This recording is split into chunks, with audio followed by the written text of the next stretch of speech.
दिवाणी आम बोलतो ना आपण, इथेच आपल्या राजांचा शिवराज्याभिषेक शोभला पाहतो. राजे होते आपले राजे छत्रपती. ती तारीख होती 6 जून 1674. 350 वर्षापूर्वी शिवराज्याभिषेक 16 राजांचं बघण्यासाठी या जागेवरती 6000 लोक बसली. कल्पना करावी लागेल आपल्याला. आता 6000 लोक त्याच्यावरती छत होत.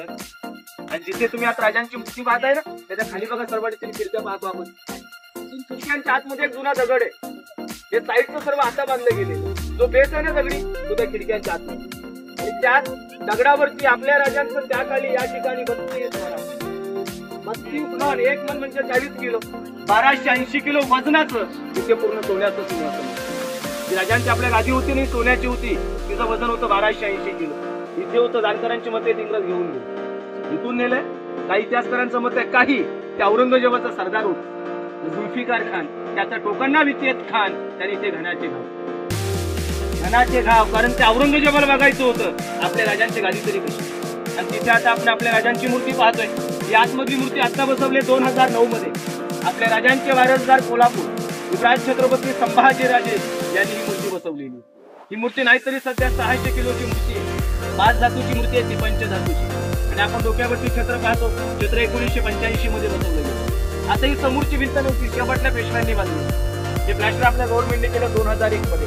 मग एका साईडला आपल्या राजांच्या राण्या बसत होत्या. राष्ट्रमाता जिजामाता शिवरायांची 2 मुलं बसत होती. एका साईडला राजांची मंत्रिमंडळ बसत होते. तो वास्त जागा त्यांचा होता आणि इकडे ते आमच्यांचा होता. हा समोरचा गेट बघा ना, याची हाईट 52 फूट आहे. याला म्हटलं गेलं नगारखाना. आपण नगाडा वाजवतो ना, याच्यावरती नगाडे वाजवायची. वरती आतमधून 32 पायऱ्या आहेत, सध्या बंद आहेत. तर आता आपली लोक वर गेली की सेल्फी काढतात. पण याच गेटला बघून इंग्रजांनी जाऊन तर गेट ऑफ इंडिया उभा केला, अशी जानकरांची मत आहेत. पण आपली लोक रायगडावरती येतात, इथे आलीच की बोलतात हा तर गेट ऑफ इंडिया सारखा. तसं नाही, तो गेट ऑफ इंडियाच्या.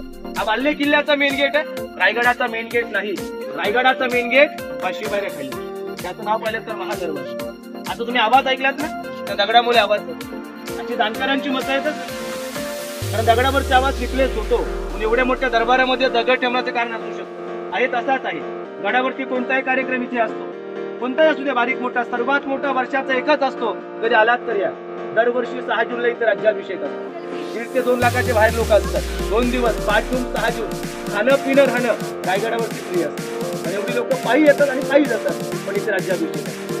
350 वर्षापूर्वी पहाटे 5 वाजता शिवराज्याभिषेक आपल्या राजांचा चालू होतो. पण त्या राज्याभिषेकाची फक्त शोभा वाढवण्यासाठी याच्यात समोर दोन्ही साईडला बाहेरून 2 मलाठी हत्ती सजवली होती. तुम्ही 4 मिनिटांमध्ये वरती पोहोचलात ना.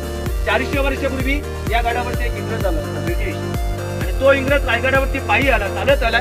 याच्या समोर तो 2 सजलेले हत्ती होते. इंग्रज म्हटलं होतं मी 2 पायाचा म्हणून, मी ते पायी आलोय, मला येताना 4 तास लागले, मी थकून गेलोय. मग आपल्या राजाने 4 पायाचे मलाठी हत्ती रायगडावरती बसले.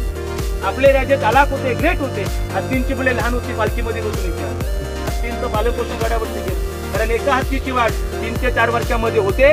रायगड बांधायला 14 वर्ष. म्हणून तर आता आपण म्हणतोय ना, शिव महाराज प्रौढ प्रताप पुरंदर क्षत्रिय कुला होता सिंहासनाधीश्वर महाराजाधिराज श्रीमंत श्री श्री छत्रपती श्री शिवाजी महाराज की जय. जय भवानी, जय शिवाजी. टाक्या दरबारामध्ये लोकांना पाणी पिण्याचा मार्ग इथे होता. इथे पाणकरी लोक कावड्याने पाणी भरून ठेवायचे. हे बांधकाम आताच आहे 2007 मधून. या